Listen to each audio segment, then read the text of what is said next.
I was watching that video the other day about like how words are pronounced in like all the pretty languages and then German at the end. Have you seen this? No. They're like ambulance, ambulance, ambulance. Krugenwagen. It's like what? And all the Germany and Russia, they've got that down. Like very intimidating sound. Russia even more so because it's everything's caps. Like everything. It's so loud. Kyle, I've worked with Russians. I know you have too. Were they angry all the time in non-angry situations? Sergey was the rapist. He was a real sweet guy, family man, very like fun-loving and lighthearted, always joking. He was like a 45-year-old guy and just like always laugh. You know, I was 20 and like we were good friends. Like we were always like yucking it up, having lunch together and joking. We got along well. Dmitry seemed like he hated like being in America, maybe like something about his life was wrong. Like I think he was annoyed by everyone's ignorance and stupidity. I could tell that. Like he didn't suffer fools. And he was an intelligent man. This wasn't somebody who was posing. Like I could tell he was just annoyed that people weren't quite as smart as he was, and that no one was noticing that he was as smart as he was, because he was always having to like slowly explain. He mansplained, but the people needed mansplaining too. This lady came in one time. He was a bit of a smart ass too, and she was like, "I bought this car, and every time I go above 85 miles per hour, it starts making a grinding noise. I hear whistling sounds coming through the windows." And he goes, "Speed limit is 70 miles per hour." And then he just smiles and nods. And I'm sitting next to him like, good point. Good point. He had no retort. I sold you that. I sold you car for day-to-day drive. I did not know you wanted a race car. We can provide this. You know, like what is she gonna say? Like, no, I don't want a fucking race car. I want a car that doesn't make grinding and whistling noises. At 85. But he's gonna just be like, you signed the contract, the car's still driving, and you're breaking the law and you're coming to me like it's my problem. Like she's got no retort to that. He was a fun guy though, but he hated life, it seems. he was just so miserable. When he got mad, would he ever like mutter in Russian? I never heard him speak Russian. No. Sergey would speak Russian to me to like teach me Russian. I didn't pick a ton up, but just little bits. And only so the accent. Only the accent and like there were a couple phrases I knew, but I refused to repeat them because I know they're off. I think I know how to ask what time it is and tell someone to go fuck their mother and call somebody a son of a bitch and stuff. All the necessary. Yeah. And cheese. I know how to say cheese. I don't know why. Like for pictures? Or for food, like on a sandwich. Yeah. I think it's like sear, but it's like they roll the R in this weird way that I could never do. It's like sear. It's like some fucking weird shit. I could be wrong about that. He was Ukrainian. I mean, that's same. He probably gets it. It's all kind of the same. Right? Probably so. They would Eastern Europeans would strongly disagree with that. Yeah, isn't it weird how like a person from Florida, a Floridian, and like a Bostonian are so far apart. Like these people like if they were in Europe, they would have nothing in common. They would speak a different language. They would have a completely different culture. Yeah.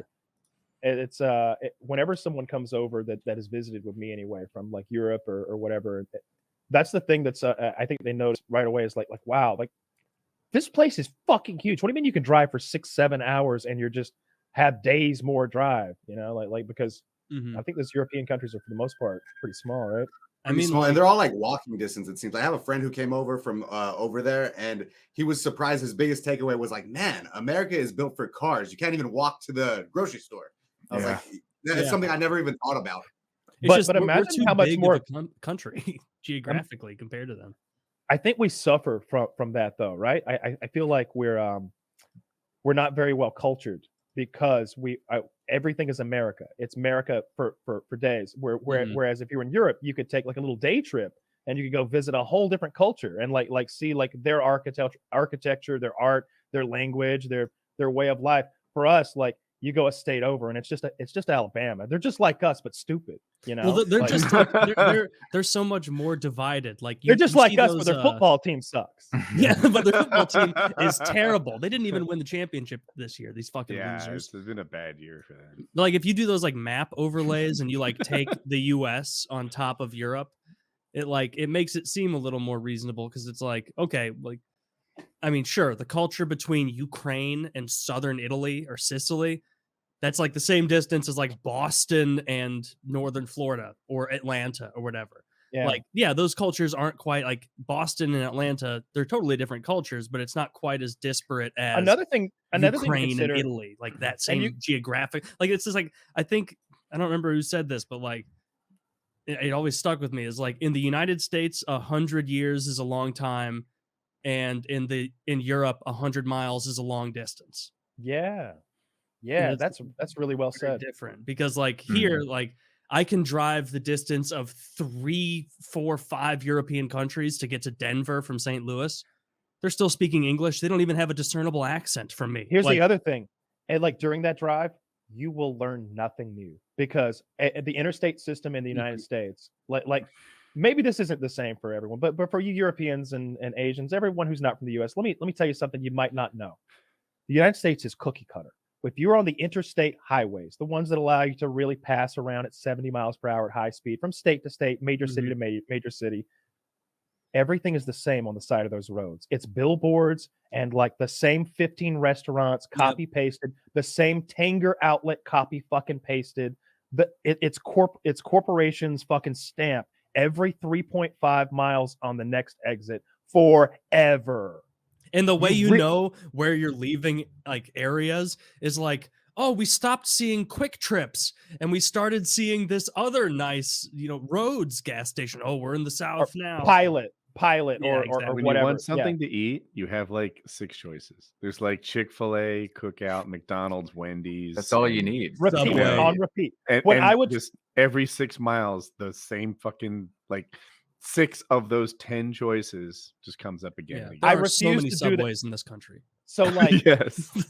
so I refused to do that shit when we would travel the country. I would tell the guys, I was like, look, we're driving to Texas today. We're not going to eat at a McDonald's. We're not going to eat anywhere that we've ever eaten before on this fucking trip. If we're stopping for fucking Hardee's in the morning, I'm going to scream. You got to find a goddamn diner, a local business, like something like. If we're going to Texas, I want Texas barbecue. I want a Texas barbecue that doesn't have a fucking trademark on the end of it. Not Texas Roadhouse. No, and we would do that for real. Like we would pull off the interstate and we drive like 5-10 miles sometimes just to get to some place that wasn't a McDonald's or some shit, so that we could say we did a thing. We ate the best part. In Kentucky. We went. All right, so some of this may not be accurate, but this is how it was told to me. Apparently, Colonel Sanders, the real Colonel Sanders, was married. They divorced, and in the settlement, I believe she might have gotten to keep the original recipe. She got the dark meat. I think it was her recipe. But he was allowed to keep saying he had it. But there's this restaurant in Kentucky that's like this big mansion where you go in, and it's that family style dinner where you're just like, we'll take dinner. And they bring you like everything and just cover the table with food. There's no ordering like this and that and the other. And it was so fucking good. It was like Mrs. KFC's like family style restaurant that was generational or something in a mansion. And that shit was amazing. And it was worth the 30-minute detour. That's awesome. That's one of the best parts too about road trips is stopping off at those little tiny places that you've never seen. And maybe it's just one restaurant that's owned by a family that has like some great food. And that's like an experience. Yeah. Yeah. I mean, that's like the most fun part about traveling for me is eating things in different places. Yes, it No, is. that's it. It's part of it. It's part That's of a it. huge part of when I go somewhere new, I'm like, what am I going to get to eat? If I'm not disgustingly full by the time I get to my destination, I'm upset.